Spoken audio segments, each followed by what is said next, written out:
नमस्कार, कुंकू टिकली किचनमध्ये आपले अगदी मनापासून स्वागत करते। तर आज आणि उद्या आहे कार्तिक शुक्ल पौर्णिमा म्हणजेच त्रिपुरारी पौर्णिमा। त्रिपुरारी पौर्णिमा या दिवशी भगवान शिवांनी त्रिपुरासुराचा अंत केला होता। ज्याप्रमाणे भगवान शिवांनी देवांवर कृपा केली आणि त्रिपुरासुराचा अंत केला, देवांप्रमाणेच आपल्या जीवनातील देखील अंधकार नकारात्मकता दूर व्हावी, आपल्या जीवनातील सर्व समस्यांचे निवारण व्हावं म्हणून त्रिपुरारी पौर्णिमेच्या दिवशी भगवान शंकराच्या मंदिरात किंवा आपल्या स्वतःच्या घरी दीपदान करायचं असतं। तसेच त्रिपुरा राक्षसाचे प्रतीक म्हणून 750 वाती आपल्याला जाळायच्या असतात। त्याचं हवन आपल्याला करायचं असतं। भगवान शिवाचं पूजन केलं जातं आणि त्यांचा अभिषेक देखील या दिवशी केला जातो। त्रिपुरारी पौर्णिमेचे महत्त्व काय आहे, त्याचबरोबर महात्म्य काय आहे, शिवपूजनाचा तसेच त्रिपुरवात हवनाचा मुहूर्त, त्रिपुरवात कशी लावायची आहे, कोणते मंत्र आपल्याला त्यावेळी म्हणायचे आहे, या दिवशी कोणती आध्यात्मिक सेवा आपल्याला करायची आहे, हवन कसं करायचं आहे, या सर्वांबद्दलची माहिती आपण आजच्या व्हिडिओमध्ये बघणार आहोत। तर चला व्हिडिओला सुरुवात करूयात। सर्वात आधी आपण बघणार आहोत की त्रिपुरारी पौर्णिमेचा मुहूर्त काय आहे ते। तर यावर्षी कार्तिक शुक्ल पौर्णिमा म्हणजे त्रिपुरारी पौर्णिमा यालाच आवळा पौर्णिमा देखील म्हटलं जातं। तर या वर्षीचा पौर्णिमेची तिथी प्रारंभ होणार आहे 26 नोव्हेंबर रोजी दुपारी 3:55 आणि तिची समाप्ती होणार आहे 27 नोव्हेंबर रोजी 2:47 तर उदय तिथीनुसार 27 नोव्हेंबरला पौर्णिमा आहे, म्हणजे सोमवारी त्रिपुरारी पौर्णिमा ही साजरी केली जाणार आहे। परंतु शिवपूजन किंवा त्रिपुरवात आपण जी लावतो ती प्रदोष समयी आपल्याला लावायची असते, म्हणजे संध्याकाळच्या वेळेला आपल्याला हे हवन करायचं असतं किंवा ह्या ज्या 750 वाती आपण जाळत असतो ते आपल्याला सायंकाळच्या वेळी प्रदोष काळामध्येच जाळायचे असतात। त्यामुळेच 26 नोव्हेंबर रोजी संध्याकाळी आपल्याला त्रिपुरवात लावायची आहे, कारण पौर्णिमा ही आज म्हणजे 26 नोव्हेंबरला दुपारी सुरू होते आणि ती उद्या म्हणजे 27 नोव्हेंबरला दुपारी संपते। त्यामुळे आपल्याला आजचाच दिवस आहे त्रिपुरवातीचं हवन करण्यासाठी। आणि ज्यांना कुणाला आज वाती उपलब्ध होणार नाहीत किंवा त्यांना जमणार नाही, काही अडचण असेल तर त्यांनी उद्या केलं तरी देखील चालेल, परंतु शक्यतो आजच्या दिवशीच हे त्रिपुरवातीचं हवन आपल्याला करायचं आहे। या ज्या त्रिपुरवाती आहेत या त्रिपुर दैत्याचं प्रतीक म्हणून त्यांचं हवन आपल्याला आजच्या दिवशी करायचं असतं। त्रिपुरवाती आपल्याला बाजारामध्ये सहज उपलब्ध होत असतात। तर आजच्या दिवशी आपल्याला 750 वाती ह्या जाळायच्या असतात। तर एखाद्याला समजा वातीच उपलब्ध झाल्या नाही तर त्यांनी काय करावं, तर त्यांनी मंत्रोक्त हवन करावं, शुद्ध तुपाची आहुती द्यावी। हे देखील जमलं नाही तर त्यांनी साधा सोपा एका वातीचा दिवा देखील लावला तरी देखील चालेल, परंतु दीपदान हे आपल्याला आजच्या दिवशी अवश्य करायचं आहे। त्रिपुरारी पौर्णिमेला कार्तिक पौर्णिमा त्याचबरोबर आवळा पौर्णिमा देखील म्हटलं जातं।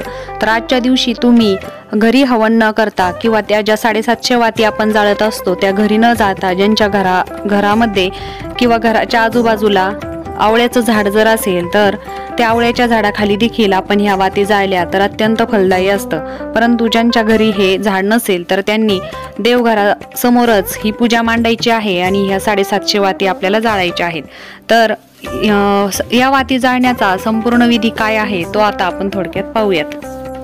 तर आपल्याला काय करायचं आहे, तर आपल्या देवघरासमोरच एखादा पाट किंवा चौरंग आपल्याला ठेवून घ्यायचा आहे। त्यानंतर त्यावर आपल्याला भगवान शिवांना प्रिय असलेलं पांढरं वस्त्र देखील टाकायचं आहे।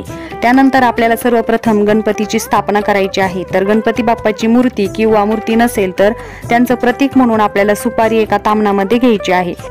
त्यानंतर त्या सुपारीवर किंवा त्या गणपतीच्या मूर्तीवर आपल्याला पंचामृताने आणि त्यानंतर शुद्ध पाण्याने स्नान घालून घ्यायचं आहे आणि ती सुपारी आपल्याला स्थापित करायची आहे। त्यानंतर फुले, अक्षता, हळदी कुंकू वाहून आपल्याला नमस्कार करायचा आहे। त्यानंतर आपल्या घरामध्ये जी शिवपिंड आहे ती आपल्याला तामणामध्ये घ्यायची आहे आणि ज्यांच्याकडे शिवलिंग नसेल त्यांनीच सुपारी घेतली तरी देखील चालेल। तर तामणामध्ये भगवान शिवाला शुद्ध पाण्याने त्यानंतर पंचामृत किंवा दुधानं किंवा कच्चे दूध असेल तर त्या दुधाने देखील तुम्ही स्नान घालू शकता, अभिषेक करू शकता। ओम नमः शिवाय, ओम नमः शिवाय असं म्हणत आपल्याला पळीभर पाणी त्या शिवपिंडीवर टाकत अभिषेक करायचा आहे। तर बेलपत्र आपल्याकडे असेल तर बेलपत्र देखील आपल्याला व्हायचं आहे, फुले व्हायची आहेत।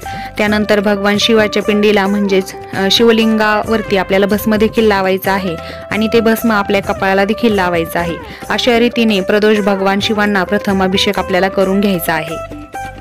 अभिषेक केल्यानंतर आता आपल्याला हवन करायचं आहे, म्हणजेच आपल्याला त्या 750 वाती आपल्याला त्या पूजेसमोर जाळायचे आहे। तर सर्वप्रथम आपल्याला काय करायचं आहे, तर ज्या ठिकाणी आपण हे हवन करणार आहोत म्हणजे त्या वाती आपण जाळणार आहोत, म्हणजे आपण जी चौरंगावर किंवा पाटावर जी पूजा मांडलेली आहे अगदीच त्याच्या समोर आपल्याला सर्वप्रथम जमिनीची पूजा करून घ्यायची आहे। त्यानंतर छान अशी रांगोळी काढायची आहे, त्या रांगोळीला देखील आपल्याला हळदी कुंकू व्हायचं आहे आणि त्यानंतर आपल्याला ओम श्री वास्तु पुरुषाय नमः हा मंत्र आपल्याला मनातल्या मनात म्हणत आपल्याला आपण ज्या वाती भिजवलेल्या आहेत तुपामध्ये त्या वाती आपल्याला एखाद्या भांड्यामध्ये किंवा मातीचं जर भांडं तुमच्याकडे असेल किंवा हवनकुंड असेल तर त्यामध्ये ठेवून ते भांडं आपल्याला तो मंत्र उच्चारत त्या रांगोळीवर ठेवायचा आहे आणि त्यानंतर आपल्याला वात प्रज्वलित करायचे आहे। तर वात प्रज्वलित करताना देखील आपल्याला काही शास्त्रोक्त पद्धतीनेच त्या आपल्याला वाती जाळायच्या आहेत। तर ते काय आहे ते आता आपण पाहूयात।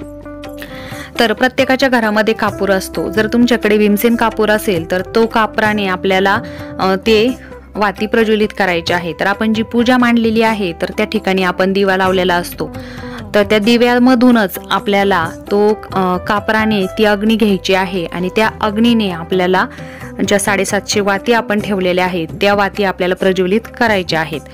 तर भीमसेन कापूर जर असेल तर अत्यंत शुभ मानलं जाईल किंवा साधा कापूर जरी देखील तुमच्याकडे असेल तर त्या कापरानेच आपल्याला त्या वाती प्रज्वलित करायच्या आहेत। तर अशा प्रकारे आपल्याला या वातींचं हवन आपल्याला आजच्या दिवशी करायचं आहे। तर हे ज्या वाती आहेत त्या जेव्हा पूर्णपणे थंड होतील त्याची आग विझली जाईल, त्यानंतर आपल्याला दूध घ्यायचं आहे हातामध्ये आणि 3 वेळेस आपल्याला त्या वातीवर दूध शिंपडायचं आहे आणि शिंपडत असताना म्हणायचं आहे ओम शांती शांती शांती असं 3 वेळेस आपल्याला म्हणायचं आहे, म्हणजेच तो अग्नी आपल्याला शांत करून घ्यायचा आहे। त्यानंतर जो वातींचा भस्म आहे तो आपल्याला शिवपिंडीवर लावायचा आहे आणि नमस्कार करायचा आहे। अशा प्रकारे आपल्याला ही पूजा आणि हे हवन करायचं आहे। तर ज्यांच्या कुणाच्या घरी आवळ्याचं झाड असेल तर त्या आवळ्याच्या झाडाखाली देखील तुम्ही अशाच प्रकारे पूजा मांडून अगदी व्हिडिओत सांगितल्याप्रमाणेच पूजेच्या समोरच हे हवन करू शकता, ह्या वाती तुम्ही जाळू शकता। तर खूप शुभ असं मानलं जातं। तर आजच्या व्हिडिओमध्ये खूप महत्त्वपूर्ण माहिती आपण पाहिलेली आहे। त्रिपुर वाती ह्या त्या त्रिपुर दैत्याचं प्रतीक म्हणून आणि त्यांच्या त्रिपुरारी पौर्णिमेच्या दिवशी हवन केले जातं, कारण या दिवशीच भगवान शिवानं त्रिपुरा दैत्याचा वध केला होता, म्हणून आपण देखील ही परंपरा राखत आपल्या घरी 750 वाती ह्या जाळायच्या असतात। तर आजच्या व्हिडिओमध्ये खूप सारी माहिती आपण पाहिलेली आहे। तर तुम्हाला आजचा व्हिडिओ कसा वाटला हे मला कमेंटमध्ये नक्की सांगा। व्हिडिओ आवडल्यास लाईक, शेअर आणि कमेंट करायला विसरू नका। भेटूयात पुन्हा अशाच नवीन छानशा आणि महत्त्वपूर्ण व्हिडिओ सोबत। तोपर्यंत धन्यवाद।